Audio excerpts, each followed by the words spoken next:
Hello প্রিয় চাকরি প্রত্যাশী ভাই বোনেরা, সবাই কেমন আছেন? আশা করি সবাই ভালো আছেন। সবার প্রতি রইল সালাম, আসসালামু আলাইকুম। চলে এসলাম আরেকটি সরকারি চাকরির বিজ্ঞাপন নিয়ে। আমার চ্যানেলে জানেন, যারা নতুন দর্শক আমার চ্যানেলে ঘুরে আসবেন, দেখবেন কতগুলি ভিডিও দেওয়া আছে এবং কী ধরনের ভিডিও দেওয়া আছে। আপনারা যদি সেই ধরনের ভিডিও খুঁজে থাকেন, অবশ্যই আমার চ্যানেলটি সাবস্ক্রাইব করে দিবেন। এবং পুরাতন দর্শক যারা ভিডিওটি দেখছেন, অবশ্যই ভিডিওটি লাইক কমেন্ট শেয়ার করে দিতে ভুলবেন না। আমি চলে যাচ্ছি মূল পর্বে। গণপ্রজাতন্ত্রী বাংলাদেশ সরকার পানি সম্পদ মন্ত্রণালয় প্রশাসন 2 শাখা।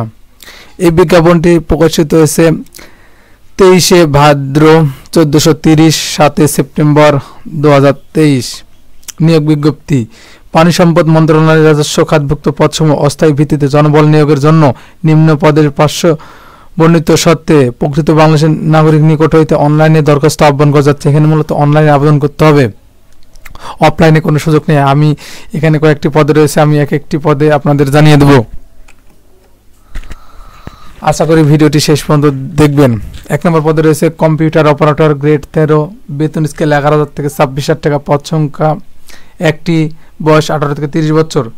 এখানে শিক্ষাগত যোগ্যতা লাগবে মূলত কোনো স্বীকৃত বিশ্ববিদ্যালয় হইতে বিজ্ঞান বিভাগে স্নাতক সম্মান বা সমমান ডিগ্রি। কম্পিউটার মুদ্রাকে প্রতি মিনিটে সর্বনিম্ন বাংলায় 25 এবং ইংরেজিতে 30 শব্দের গতি সহ সংশ্লিষ্ট বিষয়ে স্ট্যান্ডার্ড অপরচুনিটি টেস্টে উন্নীত হতে হবে। কোন কোন জেলা প্রার্থী আবেদন করতে পারবেন সেটা আপনাদের একটু পরে জানিয়ে দেব। 2 নম্বর পদে রয়েছে 60 মুদ্রাকে কাম কম্পিউটার অপারেটর, গ্রেড 13, বেতন স্কেল 11,000 থেকে 26,000 টাকা, পদ সংখ্যা 4টি, বয়স 18 থেকে 30 বছর।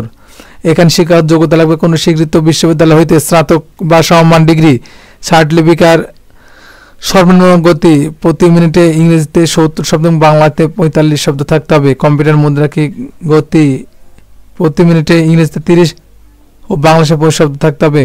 কম্পিউটারের প্রশিক্ষণপ্রাপ্ত, computer word processing, email, fax পরিচালনা দক্ষ ও অভিজ্ঞতা থাকতে হবে।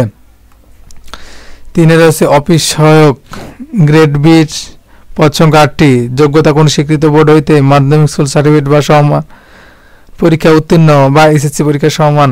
এরপর আপনাদের বলে দিই কিভাবে আবেদন করবেন, কত টাকা ফি লাগবে, A to Z। আশা করি ভিডিওটি শেষ পর্যন্ত দেখবেন।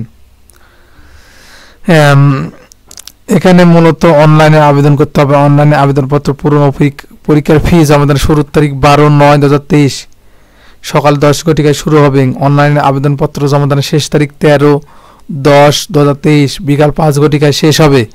এবং কত টাকা ফি লাগবে কোন পদের জন্য সেটা আপনাদের একটু বলে দিই। এখানে মূলত টেলিটক প্রিপেড সিমের মধ্যে ফিটি প্রদান করতে হবে। 1 থেকে 2 পদের জন্য লাগবে 200 টাকা এবং টেলিটক সার্ভিসিং চার্জ 23 টাকা, মোট 223 টাকা লাগবে 1 থেকে 2 পদের জন্য। এবং 3 নম্বর পদের জন্য লাগবে 100 টাকা, টেলিটক সার্ভিসিং চার্জ 12 টাকা, মোট 112 টাকা লাগবে 1 নম্বর পদের জন্য। আর এই হলো সার্কুলার। আপনাদের বলে দিই কোন কোন জেলা প্রার্থী আবেদন করতে পারবেন সেটা আপনাদের একটু বলে দিই।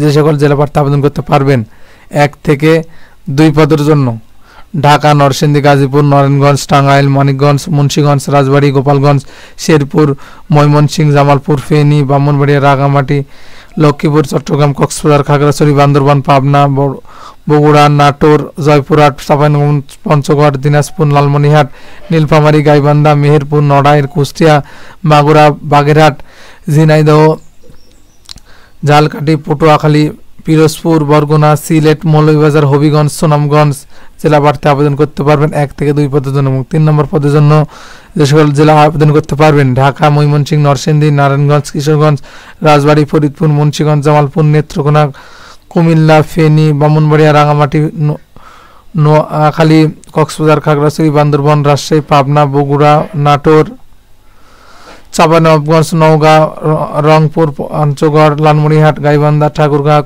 কুড়িগ্রাম, খুলনা, যশোর, নড়াইল, চুয়াডাঙ্গা, কুষ্টিয়া, ঝিনাইদহ, ঝালকাঠি, পটুয়াখালী, পিরোজপুর, ভোলা, বরগুনা, সিলেট, হবিগঞ্জ জেলা প্রার্থী আবেদন করতে পারবেন, কোনো সমস্যা নাই। এবং ইয়াতিম ও শারীরিক প্রতিবন্ধী ক্ষেত্রে সকল জেলা প্রার্থী আবেদন করবেন। আশা করি আপনাদের ভিডিও ভালো লেগেছে।